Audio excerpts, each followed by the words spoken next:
Dami mong kanin. Nauubos yan sa isang araw. Opo, sir. Ilang kilo yung ganyan? 15 kilos po. O mga taga-Kawit, nabalitaan nyo na ba yung pinipilaang sisig dito sa inyo na sa halagang 50 pesos? Eh may masarap na sisig with rice ka na. Kahit bago pa lang sila dito, eh nakakaubos lang naman sila ng 20 to 30 kilo ng sisig at 15 kilo ng kanin araw-araw. Paano ba naman hindi? Eh bukod sa mura, talagang pandiinan ng lasa. Kaya naman pala kahit kakalatag pa lang nila dito, eh talagang dinudumog na sila. Magkano ang sisig niyo, bossing? 50 lang po, boss. 50? Gaano karaming 50? Isang isko po, boss. Opo, anenta, boss. Isang ganyan. Anong ginamit na Yung mukha po, sir, maskara po. maskara ng baboy? Kayo talaga gumagawa niyan, sir? Opo, sir. Ayan, hindi pa pala timplado, ano? Di ba po, Ano mga sir? nilalagay dyan, boss? Toyo, sir. Toyo. Bago yung sisig sauce po na ginagawa ng amo ko. Homemade yun, ano? Homemade niya rin. Homemade, sir. Okay. Gaano na kayo katagal dito, bossing? Ilang araw pa lang po, sir. Ilang araw? 1 week po, sir. Kumusta naman ang benta, sir? Ayos Ang naman sisig po. mo? Ayun, no? Anong oras kayo nagbubukas dito, boss? 10 to 10 po, sir. 10 a.m. to 10 p.m. PM po, sir. Araw-araw naman, no? Araw-araw po, sir. Anong location dito, sir? Kawit po, sir. Kawit. Centennial Road po. Sa 50 pesos kasama na yung kanin. Opo, sir. Kasama na yung kanin. Pagbili sa kanin, 10 magkano? po. 10 piso isang order. Gaano katagal niluluto yan, sir? 5 minutes po, sir. Okay, 5 minutes. Parang luto na naman yan, no? Opo, sir. Inaano mo na lang. Sinisisling ba tawag yan? Opo. Ayan, sibuyas.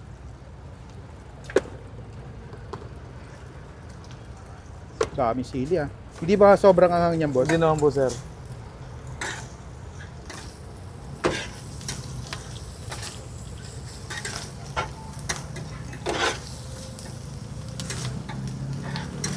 Isang presyo lang yung meron kayo. Ano lang, 50 lang. Meron din pong a la carte, sir. 100 po. Solo sisig. Okay. Dami, ah.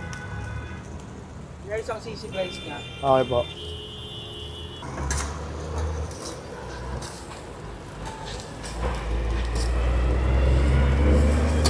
Sir, pa-order ako isang with rice. Yung Okay 50 po, sir. pesos. Ano, nilalagyan pa palang itlog, no? Opo, sir. Gano'ng karami yung ganyan? Dalawa po, sir. Dalawang itlog lang.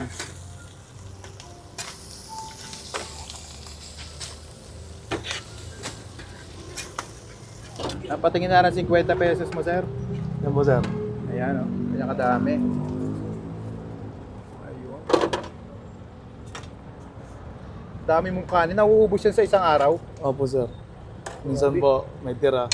Ilang Hindi po kilo pare-pareha, sir. Ilang kilo yung ganyan? Ganyan karami. Mga 15 kilos po. Dami, no?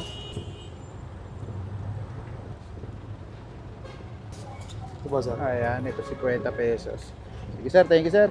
At ay mga kabangers, nandito tayo ngayon sa street sisig dito sa Kawit, Cavite. Along ano lang to, Centennial Road dito lang sa may Jollibee. At yung ayan yung likod natin, Pure Gold Kawit. Grabe, napaka-solid dito. Tingnan mo, napakadami bumibili sa kanila. Sa halagang 50 pesos may ganito sisig ka na.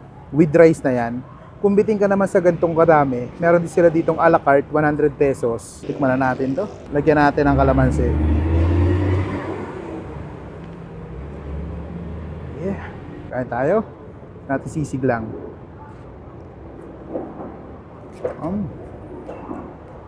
Grabe, sarap.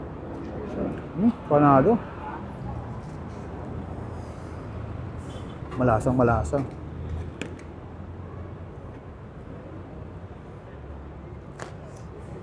Wow.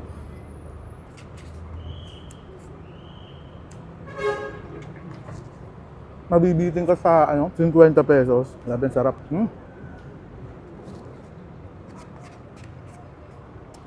Kung nagtitipid kayo, mapadaan kayo dito sa sa may Pure Gold Kawit. Subukan niyo tong street sisig, napaka-solid dito mga lods. Dito. Sarap. Kaya pala ang dami bumibili kanina. Pagkalatag pa lang nila, grabe yung tao. Ang kapal na ng tao. Bagay na bagay ito sa mga mga tricycle driver dyan, sa tapat. Grabe. Last,